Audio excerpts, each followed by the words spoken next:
É isso aí, moçada, de volta aqui, exercício 6, vamos retomar, tomou sua aguinha?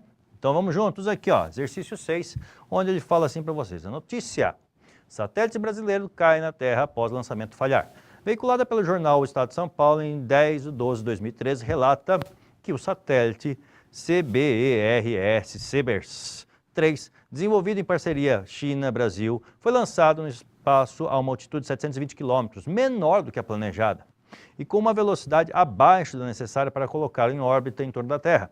Para que o satélite pudesse ser colocado em órbita circular na altitude de 720 km, o módulo de sua velocidade com direção tangente à órbita deveria ser de aproximadamente, aí ali ó, note e adote, raio da Terra 6 × 10⁻³ quilômetros, massa da Terra 6 × 10⁻24 quilogramas, constante gravitacional 6,7 × 10⁻11. Que legal. Moçada, então nós vamos nesse exercício 6 apelar para o quê? Nós estamos falando do quê? De uma órbita circular. Então, ora, o planeta aqui, ok? A órbita circular, lógico, não vamos dar muita atenção às dimensões, porque realmente está totalmente fora de escala aqui. Aqui eu tenho o raio da Terra e a altura de órbita. Legal? Então, qual é a distância do centro de rotação? Essa distância vai ser R mais H. Opa, essa distância vai ficar os 6.000 quilômetros, 6 × 10⁻³ mais os 720 quilômetros. Então, essa distância vai ser 6,72 × 10⁻³ quilômetros ou 6,72 × 10⁻⁶ metros. Essa preparação é importante para que a gente possa fazer o seguinte, galera, nós temos aí uma força resultante aplicada a esse satélite, e essa resultante é uma resultante centrípeta que vai ser igual à força gravitacional. Poxa, cara, resultante centrípeta, massa vezes aceleração centrípeta, força gravitacional, Gzão, massa do planeta, massa do satélite, dividido pela distância do satélite até o centro de rotação, centro da Terra, ao quadrado. Beleza? Tá? Aqui eu identifiquei essa distância pela letra D. Então lá, distância até o centro do planeta, D, ao quadrado. Olha que legal. Primeira coisa, você já vai perceber comigo o seguinte, a massa do satélite não interfere. A aceleração centrípeta, V ao quadrado, dividido pelo raio de órbita. Isso igual a Gzão, massa dividido por D ao quadrado. Aí você chega no impasse, fala assim, mas é raio ou distância? É a mesma coisa, distância até o centro. Então, quer dizer, isso aqui, ó, moçada, você fala assim, puxa, às vezes o cara cai numa cilada falando assim, pô, e agora, né? Eu não sei desenvolver isso. Meu, é a mesma informação. Velocidade aqui, então, vai ficar raiz quadrada de Gzão, massa, dividido por D. Cara, então, é só trocar agora as letras por números. O que acontece? Gzão, 6,7 × 10⁻⁻11. A massa do planeta, ele falou para considerar quanto? Peraí que eu já vou verificar aqui, galera. Ele pediu para verificar a massa do planeta como sendo 6 × 10⁻24. Beleza, 6 × 10⁻24. Que mais? Isso aqui está em quilogramas, dividido por 6,72 × 10⁻⁶. Beleza? Olha, cara, aí você fala assim, bom, em termos de numerações aqui, eu vou aproximar esse número para esse número aqui, ó, 6,7, 6,72. Não é igual, mas eu vou aproximar, beleza? Sobrando ali dentro quem? 6, beleza? 10 ao menos 11 × 10⁻24. Então vai ficar 10 elevado a 11 menos 24, vai dar aqui 13. 13, passo 6 para cima, menos 6, então 7. Poxa, essa conta é difícil de fazer, mas eu vou dar uma melhorada dela, ó. Aqui, ó, raiz quadrada de, ao invés de 6 × 10⁻⁷, falar o quê? 60 × 10⁻⁶. Acho que agora fica mais fácil, porque 10⁻⁶ sai fácil da raiz. E o 60, aí você começa a trabalhar comigo a seguinte ideia. Poxa, então ficaria 10⁻�3, que multiplica a raiz de 60. Tá, raiz de 60 é maior que 7. 7 × 7 = 49. É menor que 8, porque 8 vezes 8 é 64. Então, entre 7 e 8. Beleza. Entre 7 e 8, essa velocidade ali, você pode colocar um valor entre 7 e 8 vezes 10 a terceira metros por segundo. Ah, Pica-Pau, pode ser um valor maior que 7, menor que 8, 7,5, tá? Na verdade, moçada, você olhando as alternativas aí, vai perceber que o valor é 7,7 vezes 10 a terceira metros por segundo, ou 7,7, o que é 10 a terceira? Quilo. Então, quilômetros por segundo. Fechou? Beleza? Muito bom. Vamos ao próximo? Vamos dar uma olhadinha no mais um, moçada? Então, exercício 7. No exercício 7, veja comigo, certa quantidade de gás sofre 3 transformações sucessivas, AB, BC e CA, conforme o diagrama PV representado na figura abaixo. Está lá o gráfico PV bonitinho, uma coisa que a gente sempre comentava, né, moçada? Sempre olha primeiro para as legendas. A legenda aí no caso é pressão P, volume V. Ótimo. E aí ele coloca, a respeito dessas transformações, afirmou-se o seguinte. Então vamos lá, né? Vamos trabalhar esse gráfico aí como ele disse para vocês. Ele deu um gráfico de pressão versus volume, onde você tem as 3 transformações representadas na figura. Eu vou trazer esse gráfico para vocês aqui, moçada, para a lousa, para a gente desenvolver juntos. Ué, nossa, provoquei ali um catástrofe de canetas, galera. P versus volume, pressão versus volume. Onde? Está aqui, ó, ponto C, tem uma transformação até A. E essa transformação de C até A, só para a gente lembrar, é uma transformação, olha que legal, onde você não tem variação do volume. Então, a transformação isométrica. Lembra-se que isométrica tem 3 nomes, pode ser isométrica, isovolumétrica ou isocórica. Às vezes o pessoal esquece desse nome estranho, tá? Mas olha lá, uma transformação isométrica, isovolumétrica ou isocórica. Legal. Saiu dali, moçada, que mais? Nós teríamos o quê? De A ele vai para B. Então, de A para B. E essa transformação de A para B é uma transformação que ocorre à pressão constante, chamada isobárica, pressão constante. E de B ele vai para C, nessa transformação que eu não posso ter certeza de ser uma transformação isotérmica, né? A não ser que ele te desse informações a respeito disso, tá? Ah, é uma curva, é uma curva, mas eu não sei se é uma curva isoterma, beleza? Mas tá lá, mostrada a transformação conforme ele colocou aí para vocês. Que mais? Vamos ver o seguinte. Ora, ele coloca lá, a respeito dessas transformações, afirmou-se que o trabalho total realizado no ciclo é nulo. O que vocês acham? Cara, poxa, o trabalho no ciclo não depende do quê? O trabalho do ciclo depende da área. Então, lá, o trabalho em um ciclo, ele é igual à área, mas não é qualquer área, é a área interna. Tá joia? A área interna. O que cabe a gente dizer o quê? Se esse ciclo for um ciclo horário, o trabalho é positivo. Anti-horário, o trabalho é negativo. Tá? É o caso nosso, é o ciclo anti-horário. Então, trabalho negativo, mas não igual a zero. Então, a primeira afirmação está errada. Segunda afirmação, vamos ver. A energia interna do gás no estado C é maior que a do gás no estado A. Legal, porque essa informação você pode trabalhar de que forma? Você pode dizer assim para mim, cara, eu sei que pelo estado C, ou ainda pelo ponto C, passa uma curva isoterma. Ele não afirmou, mas vamos dizer o seguinte, que seja isso aqui uma isoterma. Se essa curva passa por C, a mesma curva teria oportunidade de passar por A? Não teria, cara. Então, lá, outra curva. Então, teria uma isoterma passando por A, uma isoterma passando por B, e no caso aqui, igual a C. Eu estou supondo isso, não estou afirmando, tá? Estou supondo.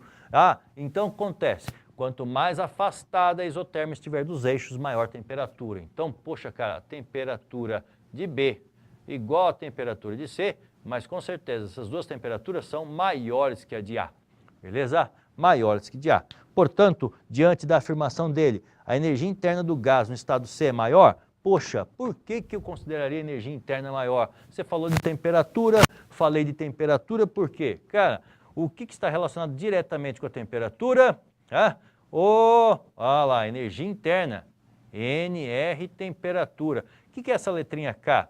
K você vai substituir por 3 meios se o gás for monoatômico, 5 meios se for diatômico, beleza? 7 meios se for triatômico. Então, ó, 3 meios, 5 meios, 7 meios, dependendo aí se o gás é mono, di ou triatômico. NR, temperatura. Ó, do que depende a energia interna, então? Da temperatura. Quer dizer que temperatura maior, energia interna maior. Portanto, moçada, diante do que nós temos ali em cima, ora, a energia interna de B vai ser igual à energia interna de C, que vai ser maior que a energia interna de A. Beleza? Diante disso, tá? A energia interna do gás no estado C é maior? É maior, é maior do que no estado A. Então a segunda afirmação é verdadeira. Segunda afirmação aqui, verdadeira, vamos marcá-la, tá? Verdadeira. Então, 2. Verdadeira, correta. Terceira afirmação, durante a transformação AB, o gás recebe calor e realiza trabalho. Bonita afirmação, né, moçada? Por quê? Durante a transformação AB, eu tenho um trabalho realizado, ó. O trabalho aqui vai ser quem? Vai ser P delta V. Então, na transformação AB, olhando a terceira afirmação, nós vamos analisar o quê? Ora, primeira lei da termodinâmica, delta U igual a Q menos trabalho. Ora, a quantidade de calor será, então, delta U mais trabalho. Conservação de energia. A energia térmica se transformando em energia interna mais energia mecânica. Belezinha? Tá bom? Agora, essas informações, elas vão de encontro com o que a gente tem aqui no gráfico. Sem números, a gente consegue desenvolver. Por quê? Primeira coisa, olha, eu tenho um trabalho numa expansão isobárica. Opa, numa expansão o trabalho é positivo. Numa compressão o trabalho é negativo. Numa expansão o trabalho é positivo. Beleza. E o que aconteceu? Saiu de uma temperatura A, foi para uma temperatura B. Ó, uma temperatura maior. Então a temperatura em B maior que a de A. Então, se houve um aquecimento, um aumento de temperatura, um aquecimento, então houve um aumento da energia interna. E aí você tem o quê? Poxa, cara, 2 sinais positivos aqui. Positivo, positivo, o resultado aqui vai ser o quê? Positivo. O que é um calor, uma quantidade de calor positiva? Opa, o sistema recebeu calor, um aquecimento. Então, o gás recebeu calor. Então, durante a transformação A para B, o gás recebe calor e realiza trabalho. Recebe calor, realiza trabalho. Perfeito? Daí nós temos, então, corretas quem? A 2 e a 3. Beleza? 2 e 3, alternativa E. Joia, moçada? Ora, muito bem, vamos para o próximo. Em uma aula de laboratório de física para estudar as propriedades das cargas elétricas, foi realizado um experimento em que pequenas esferas eletrizadas são injetadas na parte superior de uma câmara em vácuo, onde há um campo elétrico uniforme de mesma direção e sentido da aceleração local da gravidade. Beleza? Observou-se que com o campo elétrico de módulo 2 vezes 10 elevado à terceira volts metro, uma das esferas de massa 3,2 vezes 10 a menos 15 quilogramas permanecia com velocidade constante no interior da câmara. Isso é uma informação importante. Essa esfera tem, note a DOT, carga do elétron como menos 1,6, 10 a menos 19, carga do próton mais 1,6. Aceleração local da gravidade, 10. Joia, galera, diante disso, ele coloca algumas alternativas para vocês, mas não de uma resposta direta, mas sim uma resposta onde você vai ter que fazer algumas conjecturas, tá ok? Primeira delas, ele propôs para vocês o seguinte, tem a gravidade para baixo.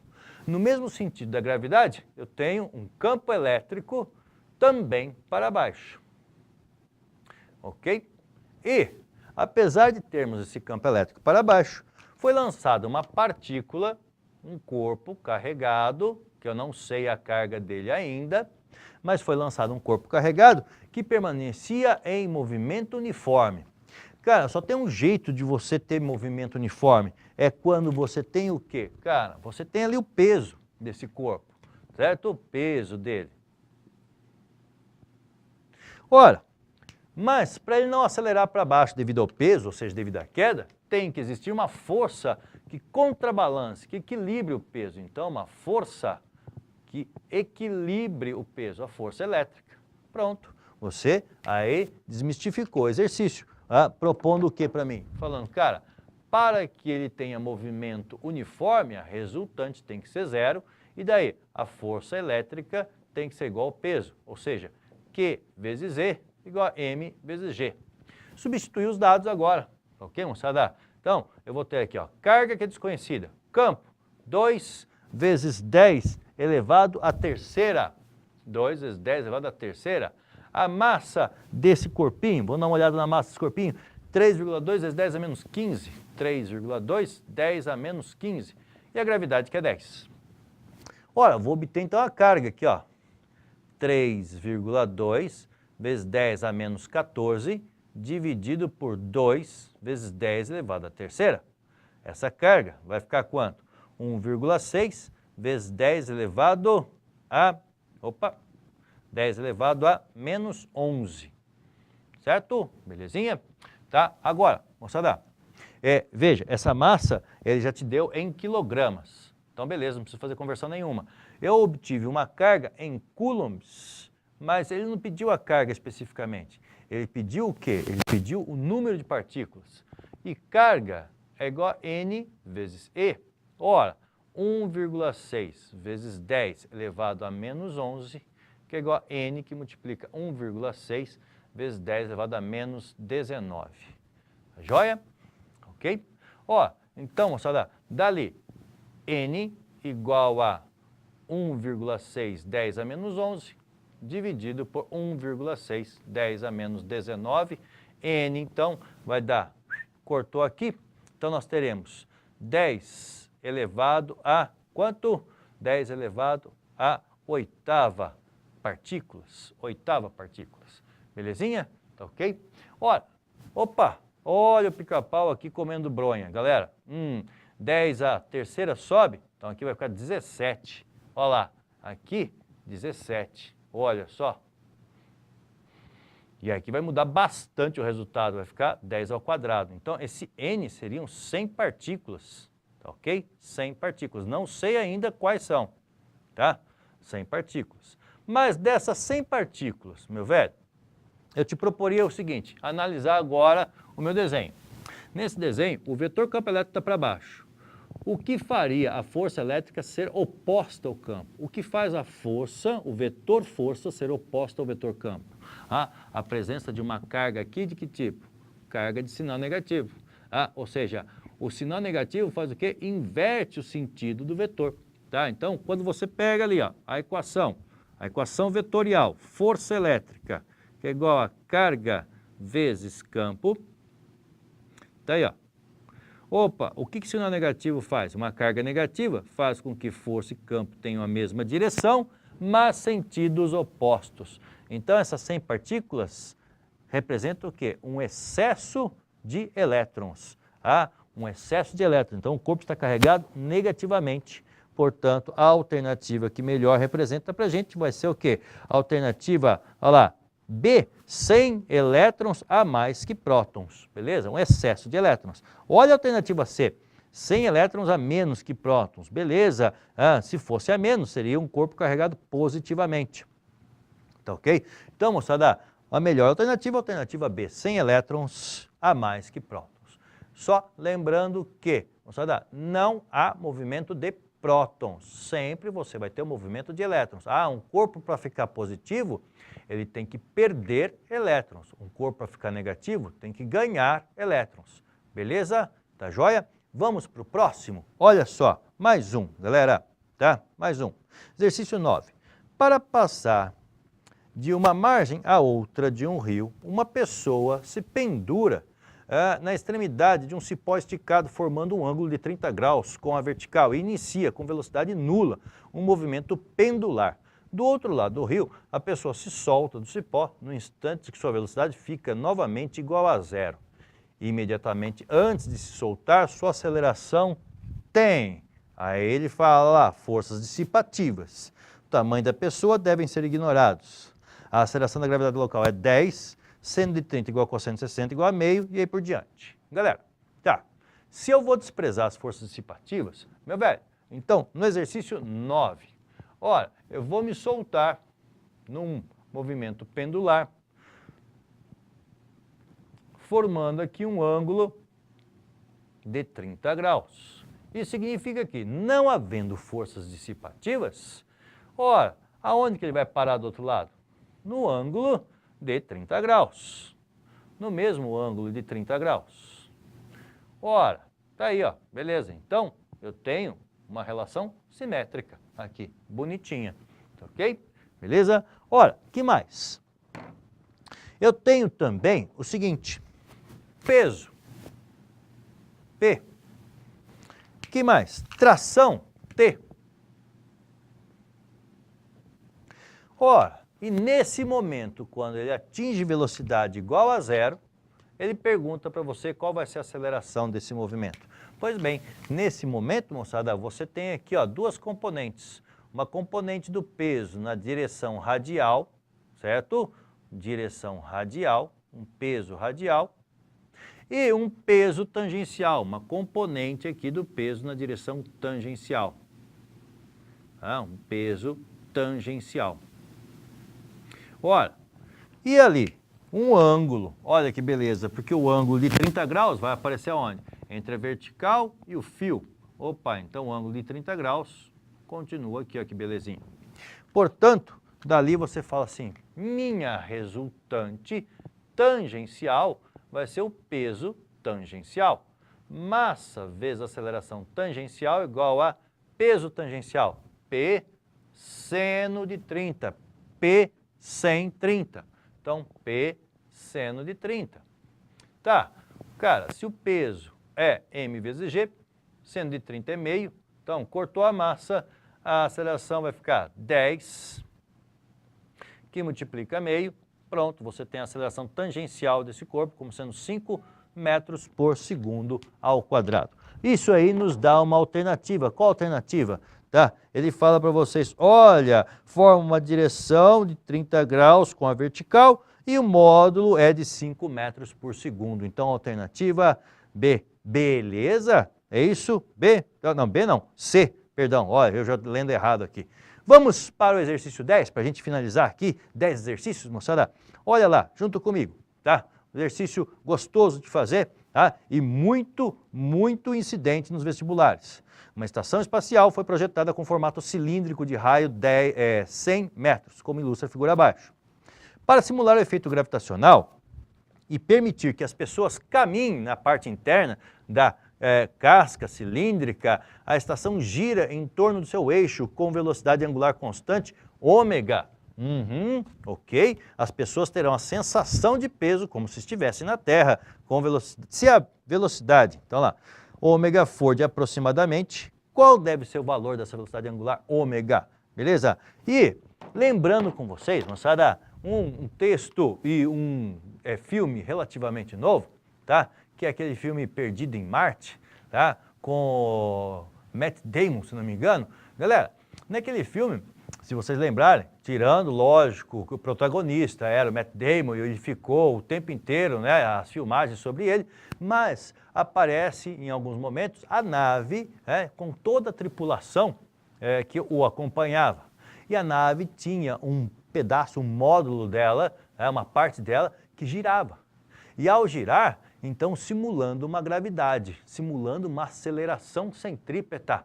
Olha que legal, cara, e essa é a ideia do exercício, né? Eu tenho um tambor e nesse tambor eu tenho aqui a possibilidade de, ao colocá-lo em rotação, em movimento angular, as pessoas sentirem como se tivesse o seu próprio peso. Ora, dali falar o quê? Está no espaço, então não vamos falar em peso, vamos falar aqui numa normal.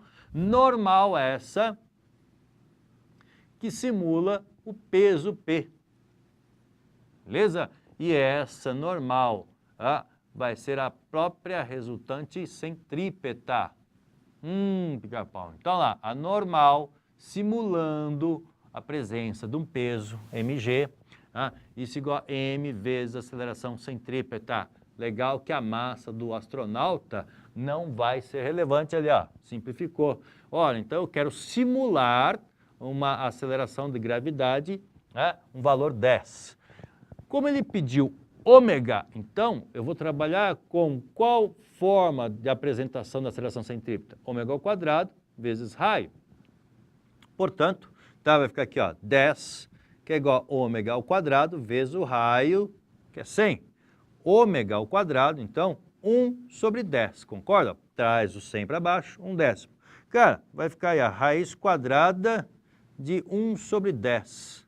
Boa pergunta, quanto vai dar isso aqui? 0,1. Raiz 0,1, cara, isso aqui vai dar aproximadamente um 0,3. O quê? Velocidade angular, radianos por segundo. Tem alternativa para isso? Vamos dar uma olhadinha? Alternativa para o exercício, alternativa B de bola. Beleza? Moçada, muito bem. Vamos dar uma descansadinha? Já já voltamos. Até já!